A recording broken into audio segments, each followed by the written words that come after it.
கொதிக்கிறது. என் நித்திரையை நான் தொலைத்து விட்டேன். என் நிம்மதியை நான் இழந்து விட்டேன். குருதி சொட்டும் என் சமூகத்தை நரமாமிச நாட்டாண்மைகளிடமிருந்து விடுதலை செய்யும் வரை நான் உறங்கப் போவதில்லை. உடலை எரித்த சாம்பரிலிருந்து உயிர் தேழும் பீனிக்ஸ் பறவை போல நான் உயிர் தழுவேன். என்னை அடக்க முடியாது, நான் அடங்க மாட்டேன். என்னை அழிக்க முடியாது, நான் அழிய மாட்டேன். அல்லாவுக்கு பணியும் சிரசு சிலை தொழும்பர்களின் அராஜகத்திற்கு ஒருபோதும் அடிபணியாது. தஜ்ஜால்களின் படையெடுப்புக்கு தர்ம போராளிகள் தலை வணங்க மாட்டார்கள். அசத்தியம் நிலைப்பதில்லை. அசத்தியம் அழியக்கூடியது. அசத்தியம் அழிந்தே தீரும். சத்தியம் வெல்லும். நிச்சயமாக சத்தியம் வென்றே தீரும். இறுதியில் எனக்கே வெற்றி. நானே வெல்வேன். எமது நம்பிக்கைகள் இறைவனின் அருட்கொடைகள். 1000 போர் விமானங்கள் என்னை சுற்றி வளைத்து 1 கோடி குண்டுகளை என் தலை மீது பொழிந்தாலும் நான் மீண்டும் மீண்டும் உயிர் தழுவேன்.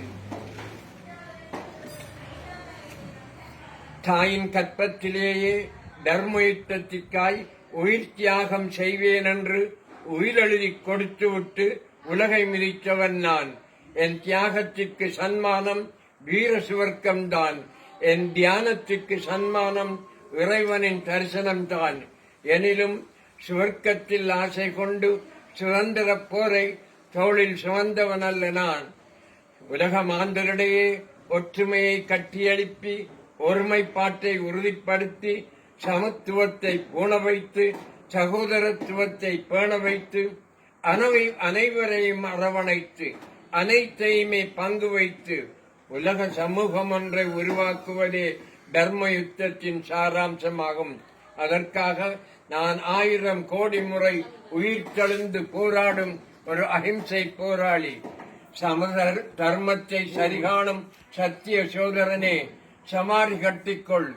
உலக சுகத்தை ஈச்சித்து ஒடுக்குமுறையை கட்டவிழ்த்து சத்தியத்தை சாக அடிக்க என்று சண்டாளர்கள் ஒன்று சேரட்டும். நீயும் நானும் அவர்களல்ல, நாம் முஸ்லிம்கள்.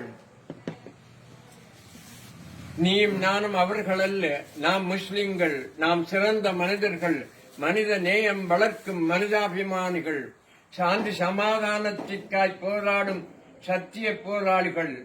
அகிலம் முழுவதையும் அனைவரதும் வசந்த மாளிகையாக்க என் அகிம்சை போராட்டத்தில் சேர உன்னை அவசியம் அழைக்கிறேன். வா விரும்பி, வா துணிந்து, வா விரைந்து. வல்லோடு நம்மோடு உள்ளான். நாரே தக்பீர், அல்லாஹு அக்பர்.